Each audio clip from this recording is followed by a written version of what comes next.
আমরা এক্সট্রা কোনো দাবি নিয়ে আসি নাই। আমরা শুধুমাত্র আমাদের যে আইনত যে দাবি, এবং পিএসসি একটি সাংবিধানিক প্রতিষ্ঠান, সেই হিসেবে পিএসসির দায়িত্ব হলো যে দায়িত্বশীল এবং মেধাবী ছাত্রদেরকে নির্বাচিত করে নিয়োগ দিবে। তো সেক্ষেত্রে পিএসসি যদি অভিভাবক হিসেবে তারা যদি যুক্তিহীন বা নীতি বিবর্জিত কাজ করে, তাহলে তারা নৈতিকভাবেই তাদের যে দায়িত্ব, সেই দায়িত্বটা নৈতিকভাবেই তারা আসলে এই জায়গাটাতে ফল করে।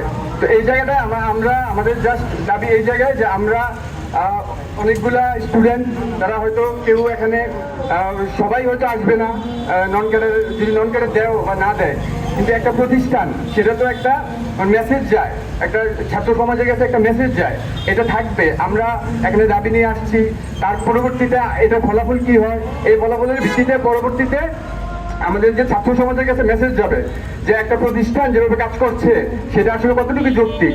কারণ হলো 44 বিসিএস এ যে জায়গায় 3বার সম্পূরক রেজাল্ট দেওয়া হয়েছে এবং একটা আইন করা হয়েছে, সে পিএসসি নিজে যে আইনটা করছে সেই আইনটা পিএসসি নিজে মানছে না। তো সেক্ষেত্রে তারা কিভাবে আশা করবে যে ছাত্রদের মধ্যে থেকে যারা দায়িত্বশীল কর্তব্যপরায়ণ এবং মূল্যবোধ সম্পন্ন ছাত্ররা তারা নিয়োগ পাবে ভবিষ্যতে?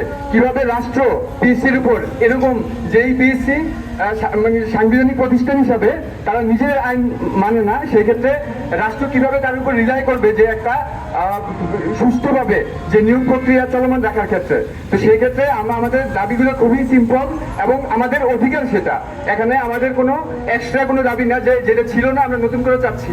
আমরা যেটা আছে, যেটা বিধিমতো আছে, আমরা সেটাই চাচ্ছি যে আমাদের 2014 আমাদের যেই যখন সার্কুলারটা হয়, সার্কুলার অনুযায়ী যে আইন মতো নন ক্যাডার নিয়োগ দেওয়ার কথা, সেই নন ক্যাডারের সেইটা আমরা আমাদের অধিকারটা চাচ্ছি।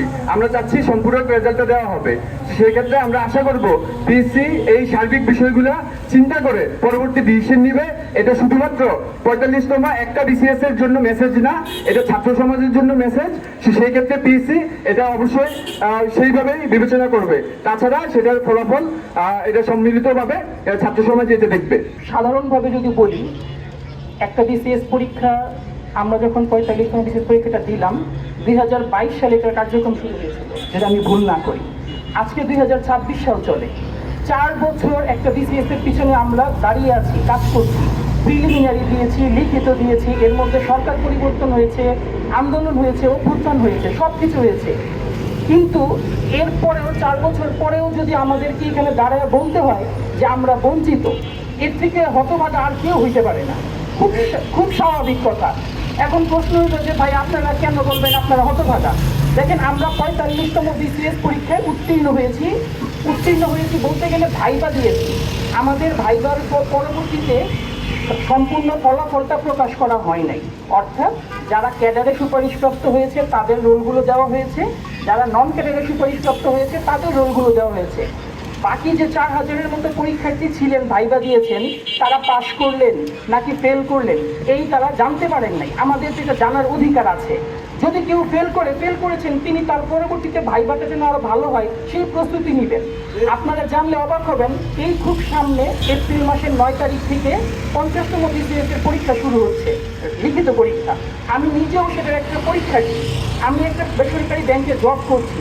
সব কিছু বাদ দিয়ে আমাকে আজকে পিএসসির সামনে দাঁড়াতে হচ্ছে আমাদের অধিকারগুলোর কথা বলার জন্য। এর থেকে দুঃখের কথা আর হতে পারে না। আমরা যদি বলি যে আমাদের সাথে কি বৈষম্য করা হলো, ঠিক আমাদের 45তম বিসিএস এর আগের বিসিএসটা ছিল 44তম বিসিএস। সেই বিসিএসটাতে ক্যাডারের ফলাফলটা 3বার দেওয়া হয়েছে। সম্পূরক ফলাফল যেটাকে আমরা বলছি, একই ক্যাডারে সুপারিশপ্রাপ্ত এবং লোয়ার ক্যাডারে সুপারিশপ্রাপ্ত বিষয়গুলোকে দূরীভূত করার জন্য। কিন্তু আমাদের দুর্ভাগ্য ছাড়া কিছুই না, না রাষ্ট্রের দুর্ভাগ্য না পিএসসির দুর্ভাগ্য আমরা জানি না, 45তম বিসিএস এসে সেই সম্পূরক ফলাফল দেওয়া হয়নি। আমরা বারংবার সম্মানিত পিএসসি স্যারদের কাছে গিয়েছি, অনুরোধ করেছি যে স্যার 44 যদি 3বার সম্পূরক পেতে পারে, আমরা তো স্যার একবারও পেতে পারি, কিন্তু আমরা সেই সম্পূরক ফলাফলটা পাইনি। তারপরে দেখেন 44তম বিসিএস, ঠিক আমাদের আগের বিসিএসটা, ওরা নন ক্যাডার অধিযাচনের সুযোগ পেয়েছে, ওরা প্রায় 4000-এর মতো নন ক্যাডারের পদ পেয়েছে। কিন্তু আমরা অধিযাচনের সুযোগ থেকে বঞ্চিত হয়েছি, আমাদেরকে কোনো অধিযাচনের সুযোগ দেওয়া হয়নি। উপরন্তু আমাদের যে সার্কুলার উল্লেখ ছিল 1000-এর অধিক পদ সংখ্যা, এখান থেকে যে কোনো কারণেই হোক প্রায় 450 এরকম পদ ছড়িয়ে নেওয়া হয়েছে। যদি এটার কোনো যৌক্তিক কারণ থাকে এটা পিএসসি বলতে পারবে। আমাদের দাবি হলো যদি পদগুলো যৌক্তিক কোনো কারণেও সরাই নেওয়া হয়, আমাদেরকে সমসংখ্যক বা এর থেকে বেশি পদ এটার জন্য দেওয়া হোক।